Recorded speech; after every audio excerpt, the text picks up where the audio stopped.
He's a leader amongst the Big Ten coaches. He's on the AFCA committee and some other different things, so he's always very, very involved with all the issues and all the things that are happening. Does a great job at that. Very personable, really just a really, really good guy. We have a Big Ten coaches group chat to discuss issues. I think he heads up a lot of that, so I think he's great about those things. I had a chance to meet his wife this year. They're a lovely family, so I have a lot of respect for him. His teams, I think they're going to play great defense. They're going to run the football. They're going to play great special teams. He was obviously, after an illustrious career, as a head coach, was with Coach Belichick, so I know he obviously understands that way of thinking, which is probably a lot like how we think, and doing a great job at Illinois. So I have a lot of respect for him. Coach, is Micah Mazuka going to be available this week? No, he won't play this week. He's on the team. He's practicing with us. He's just working through some stuff right now. He's doing everything we asked him to do, but he won't be available. Not injured? No. I just feel like Henry filled in, and what are your thoughts there about your depth at guard? Yeah, Henry. If you go back to the Colorado game, we put Henry in the fourth quarter, and Henry played the fourth quarter against Colorado. So just Henry's a guy we earmarked as a starter coming into the year, and obviously Mike and Justin did a great job for us the first game and a half. But Henry's healthy now, so ready to go. You guys got some big plays on them on their defense last year, but you did that in a way that maybe you wouldn't do this year because you used Heinrich a lot. What do you see from their defense, and maybe where are some areas you feel like you guys can have some success? Well, we hit the deep ball to Marcus, on the first drive. We hit some screens to Billy Kemp that were led to some big plays. Ran Heinrich, as you said. They've altered a lot of what they're doing, right? They're a different defense than they were. Aaron Henry's their defensive coordinator, who I've known a long, long time. He's doing a great job of putting his imprint on it. They'll show man and play cover two. They'll show man and play zone. So they're playing some four down as well as the bear that they've been in. So it's not like playing them last year where you're coming in, it's all going to be bear man to man. Hey, we got to win versus man. You got to be ready for man zone with a young quarterback. He's got to recognize, because they don't show it to you, he's got to recognize the zone on the snap, and they're taking the ball away at a really high level. And some of those, besides their guys just making great plays, they got some great players on defense. Some of it though is also them doing a great job disguising, and the guy throwing a man beater into his zone covers and then picking it off. So we have a lot to get done there. And then to your point, we're a different team though than we were last year. Last year, we keep track of yards after contact. Last year we only had 71 yards after contact in this game, which is about as poor as you could ever be. But we had a lot of explosive plays that kind of made up for it. And then we had a bad fourth quarter. We started turning the ball over. So you can't turn the ball over versus them. I think they're +8 on the year right now. They've got 9 takeaways. They're protecting the ball. How would you sum up the O-line so far? I think they've only allowed 1 sack, but just overall, what's your sort of view 3 games in? We don't know anything about really those guys until we play in the Big Ten. They've done a really good job versus who we played against. There's always areas that we're always trying to work at, but this will be such a different challenge facing these guys. The pass, they have huge guys inside. They have excellent pass rushers on the outside, 9, 17, 3. Now they're playing 17 and 3 together. This is, they create 5 one-on-one, so everyone's got to win. If one guy loses, you struggle. So, but yeah, I've been pleased with our offensive line. I think they've done a really nice job. I think anytime you don't punt in a game, you probably feel pretty good. So I felt pretty good about what we did on Saturday offensively, but that was all preseason to me. Now the season starts. It's the first game for us in the Big Ten, and we'll find out where we are. Hey, Coach, this is the 400th consecutive sellout. Have you given some thought on just the historical meaning of what this night will mean for Nebraska having the 400th sellout here? To be quite honest, I haven't. I certainly understand the gravity of it. I think the one thing that's really easy for me and great for me to explain to recruits, the first thing we do when recruits show up here on their official visit is we don't go do some fancy thing. We take a picture with them, and then we walk them right out into the field, and we show them hey, here's the number of sellouts in a row, and here's the All-Americans. And then we talk about the field and how our hope someday is that they win a championship on that field, but also that they graduate on that field. And how the University of Nebraska is not a football factory. It's a place of development, and that's a proof of it, that you can sell out for 400 straight games, and you can lead the country in academic All-Americans. Now they've changed some of the parameters and they're giving some away to other people, but we've been the leader in that for a long time. So it's just a perfect blend of everything, right? And it's what drew me here. It's what draws other people here. So I think getting to 400 will be great. My job, though, is to make sure that we win that game so that people leave happy about it, not anything else. So I'm just trying to stick to football. Do you expect Jamari Butler to be available? I do, yeah. Jamari could have played Friday night. I think that was more of a got Cam in there. We liked the way Cam was playing. Got Kai in there and just thought, you know what, we were in control of the game. Let's push him to this week and get him a little bit healthier for this Friday night game. You know, you play on a short week. We probably put some of the twos in earlier than I normally would in that game, which was actually really beneficial. They got a chance to play, like even on that fourth down, you know, fighting to keep them out of the end zone. I think that was really good for us. So Jamari should be way more healthier this week.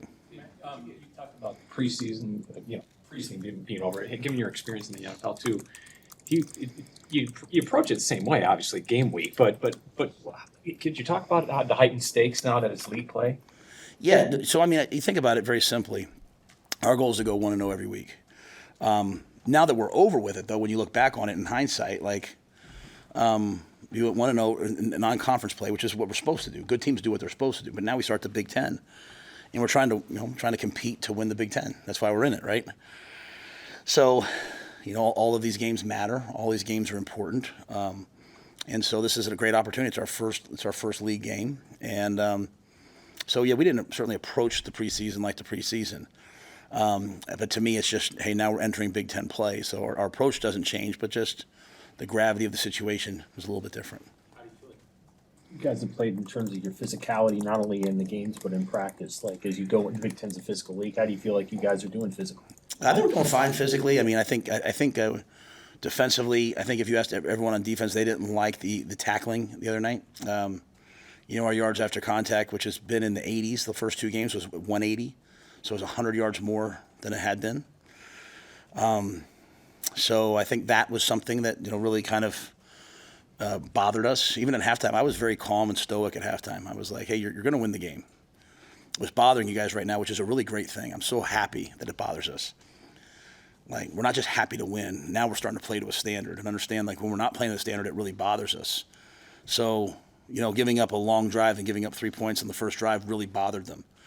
And that means that our guys are maturing, and they're not just playing, they're not just playing to, for the result. They're playing for the way that they play. So, so physically, I mean, that was a game we went out and we decided we were going to throw it more than run it early on, and then hope to run it more in the second half and have a lead. As I told our team, we needed the defense to play better to run the ball more. We needed more than 45 plays. Kind of like, I think you asked that the other night, right, or whatever it was. So, but I think we're a pretty physical team. We'll find out this Friday night. This is a really physical team. You look at their stats; they're about like us in every category. So we're playing a mirror image of ourselves. You've had 3 games that have been in hand at halftime. Is it more important in practice during the week to create some of the situational stuff? And how do you mix that in during the season? I know scrimmages in August you can do that. How do you do that in a week like this? It's really hard. I mean, we really have to focus on Thursdays on like, hey, here's our 2-minute. We have a lot of different situations that we call. We have rally, 2-minute, 4-minute last shot. Like we have all these things that maybe don't make sense to other people, but make sense to our guys. So we have to do them a little bit more. At the end of the half, we were moving in 2-minute, and we moved from last shot into what we call attack because we got the first down, and 4th and 3. The analytics say to go for that, right? In a game like that, maybe you kick that field goal because you can go up 24-3. But to me, we have to convert crucial plays if we want to be a great team. Great teams make great plays, and so that was a great opportunity to give that play to Dylan, give that play to the fellas, and say, all right, now go execute. And we didn't execute that one, right? And so sometimes when you don't execute, you learn more than when you do execute. So I think everything we do is very intentional. And again, we were pretty certain we were going to win the game, and pretty certain that we were in control of the game. I would never do anything to hurt that, but when it's borderline there, I think creating those scenarios are important. So yeah, I think that those are good things. And then the other thing that we're now realizing, okay, is, and this Friday night, obviously it's a ranked team, so it'll be maybe different, but we're no longer like the hunter. Like we're no longer like the unranked team that people are like, who do we have this? Oh, we're playing Nebraska. Oh, okay, we beat them the last 4 years. now you're the team that your people are preparing for. Listen, the UNI players who I had a lot of respect for. I mean, I thought that quarterback was a dude. I liked him too. Was a dude. After the game, they talked about, hey, we talked about this game all summer long, and our guys have to understand that, and then you start putting numbers in front of your name, right? People start saying, oh, we want to go beat a ranked team, So it's not quite your question, but I just do think our guys understand you're going to see different things. So all of a sudden we come out against these last week, and they're bringing 0 in the red zone. It's like, okay, well, they got us on one. Now we need to kick a field goal. That could cost us a game at some point, right? So we have to be better in those areas, and so we're having to do a lot more situational stuff. To your point, Mitch. Because we haven't been in, haven't had to go down there at the end. Ty Wallen has gotten on the field quite a bit these last 3 weeks. What have you seen from him to earn that playing time so far? Yeah, Kai's the guy that could have played for us last year. We redshirted him because we're trying to build a championship caliber roster, and so sometimes we do things that are difficult to do in the moment but pay off in the long run. And Kai and James were 2 of those decisions last year that we redshirted last year. And I appreciate the confidence like Kai and his family had in us to do that because he was playing pretty well when we sat him. But now he's out there. He's a redshirt sophomore. He's 260 pounds, and he's playing better than he would have played if he played last year. So he's rugged. He's physical. He can play. He can go inside and play a 3 technique. He can play outside as a 5. He's getting good pass rush. So he's a guy that you can put in there and mix in with the 2s, mix in with the 1s, and know that the level of play is not going to drop off. Riley Van Poppel a 4-game guy, or Yeah. is he going to play the whole season? Yeah, Riley will be a 4-game guy. How do you communicate that to somebody when they played again most of all last year? Hey, you can play 8 plays to 10 plays a game this year, or you can be Ty Robinson and those guys when they leave. And so that's a decision they make. Again, it's a credit to Riley. It's a credit to his family. And Riley was joking with me yesterday. He was like, hey, when they went down the field on that first drive, I was waiting for you to say, forget it, get in there. But I just think it's trust, right? In an era where I go to a lot of meetings, you hear a lot of coaches say, like, these kids are going to transfer anyway, play them. Just because the system's changed doesn't mean a coach should change. Coaches are here. We're here to do what's right for the players. And so, Riley can certainly help us. We have other guys we think can help us, and we think Sue is going to come back and be healthy here soon. And, we're going to, if we can, and we have 2 more games with Riley. So, but I think Riley's going to be a great, great, great player here. And I think this year, because he stepped in for us last year, this year of development, he's on the scout team now. Just think of how much better our scout team is when we're out there today and we're having to block him. And then we got Brody Tagaloa back. I should make sure. And so happy for Brody, for him to get on the field this past Saturday was such a monumental thing. I've watched him. I've watched him in the weight room in the mornings at 6 a.m. for the last 2 years. And I think back to when he got hurt. His dad and mom coming in, and his dad saying to him, sometimes in life you have to embrace the delay. And I wrote that down. I said, what a beautiful thing. And Brody's just grown in the interim. So we have some guys back now, Sam, that allow us maybe with Riley. Coach, you mentioned Ty Robinson. He could have left 1, maybe even 2 years ago. But what does that say that he had trust in you to come back for this year? Yeah, I mean, I told him to leave, so he didn't trust me too much because I said you should go make some money. I just think the world of him. Honestly, I just think the absolute world of him. Guys like Ty Robinson are why guys like me coach. Just that daily interaction, that daily relationship. And the great thing about Ty is he lets me be me. I'm sarcastic and snarky out there on the field. I'm taking shots and da-da-da. And like guys like Bear and him, I teased Bear the whole week against Colorado that, we weren't going to need him that week because it wasn't a run game. It was going to be a pass rush game. He got a sack and he's like yelling at me from the field. Like, that's why I do this. I don't do it for any other reason.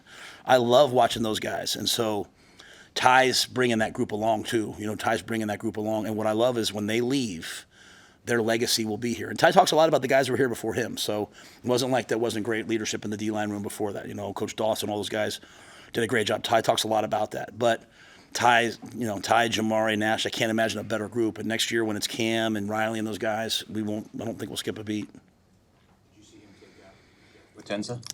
Yeah. So after we beat Colorado, Jordan sent that out, just the video of it on we have a whole staff group chat. It's 100 people, and I put it on my family group chat. And my 9-year-old, my 11-year-old, they thought it was the funniest thing in the world. Julie thought it was the funniest thing in the world. So I saw on Twitter them shaking hands now. So that's we can have fun without being silly, right? So I like that they're having some fun, but no one practices harder than Ty. He comes to practice every day like it's a game, and so it makes it fun to coach. What'd you think of Fliggy on long snapping? I thought it was great. Yeah, it was great. He was going to do the short snaps. Cam was going to do the deep snaps again. We didn't punt, so we didn't need that. But I thought he put the ball in his hand, and our field goal operation is still a work in progress. We made a couple short ones. We're still a work in progress, and for us to be the team we want to be, it's going to have to continue to improve. And so each week's just taking another step. Our protection was better. Our snaps were better. Now we're going to do what we want to do. You have to hit a 57-yarder to win it, like Alex Henry did whatever years ago, right? Those kind of moments happen, and so building up to that is important for us. It could be this Friday. Are there some advantages to be home on a short week, just to have that extra time without having to travel, already losing a day? Yeah, I definitely think so. I think especially on a night game, just the fact that we can come over here and use the facility and all that stuff is great. That being said, last year we went there, and we were emotionally, physically, and mentally ready. There's 3 levels of ready you have to be. You have to be physically ready, you have to be mentally ready, you have to be emotionally ready. Last week we were physically and mentally ready. I don't know if our defense was emotionally ready, and that's hard to do. That's why teams don't go undefeated very often unless they're way more talented. It's just very hard to win every game. I thought our offense was definitely emotionally ready, right? But last year when we went to this game, we were all 3, right? And there was, they were a really good team. There's nothing that was going to stop us. So can we? While I'm happy we're at home, it's really about those 3 things. Are we going to be ready to play on Friday night, or is it going to be about all this other stuff?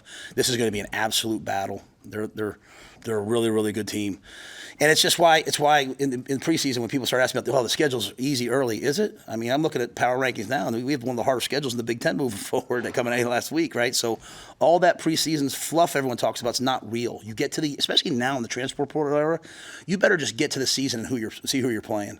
And now we're facing a ranked team in week 4, right? And it looks like there's some more ranked. We'll be facing some more ranked teams. The key for us is to play well, so we can be a ranked team. And so this is an excellent team we're facing that's on a mission right now. So we'll have to be ready. I know you already played some really good receivers in Colorado, but Illinois' got 2 guys, including one in Pat Bryant that I think you guys saw last year. What kind of players are they, and B, how beneficial is it to have somebody playing at the level that Tommy's playing, where teams don't even really target him very much? Yeah, well, you look at their offense, right? I mean, they're a big power running game with a mobile quarterback. And mobile quarterbacks have bothered us.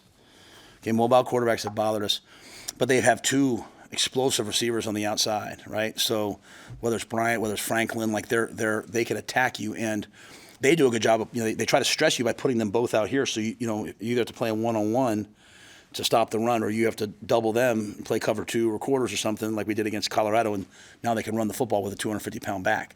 And their other backs got in there this week, and they all ran the ball well. So very well put together with how they're doing it. Those guys, one thing about them is they've thrown the deep ball. They have more explosive plays than we have. I mean, they're throwing the deep ball, getting one-on-one coverage, not afraid to put it up, and they have great catch radiuses. They can hold off a defender and go up and catch the football. So luckily with Tommy's 205 pounds. He's not a little corner, right? And I think Buford's been playing really, really, really well. And Buford can play corner. He played the dime versus Colorado. He's very versatile. And then Jeremiah and Amari can play as well. So that'll be one of the main one of the main matchup issues in this game is how well we do versus those 2 receivers when we choose to play a run front. Can we win the 1-on-1s? How well we do with the quarterback containing him. You saw UNI was using the zone read and all that, and they can do that with the quarterback. They can also, the Wisconsin last year, drop back, quarterback draw, which they do. So it's our front stopping the quarterback, and then, again, the power run game. And, if we give up 180 yards after contact, we won't win the game. Bill mentioned that he was going to go watch the film on Saturday night instead of doing it Sunday because of the short week. And how have you managed that, accelerating this week with your guys so that they're not missing anything that they need to do? Yeah, so I take maybe a different approach than a lot of people. I keep like Monday, Tuesday, Wednesday. I don't move it up a day. A lot of people move it up a day. But we do come in on Sunday. So on Sunday we came in, we cleaned up the practice film, we cleaned up the game film, because there was a lot to learn from that game. So we didn't move ahead. We sat there and did all that. We got our lifts in like we would normally do on Monday, Mitch, and then we walked through Illinois. We got ahead. But today we came out. Today's a Monday for us, and so we'll do Tuesday, we'll do Wednesday. Then like our normal Thursday practice will be a walkthrough, but we also walk through on Friday just like we would have on a Saturday. So we don't overdo it. We don't move it up too far forward. And to your point, I got a text from Dylan Saturday morning. This is what I need to improve upon. Like, he's very good about illustrating that for himself, so he can get better. He takes great ownership of his things, and most of our guys, I think, do a great job. They've watched the tape before we watch it with them, and that's a cultural thing that we have here that guys have had instilled in them. Anything else for Coach? Thanks, guys.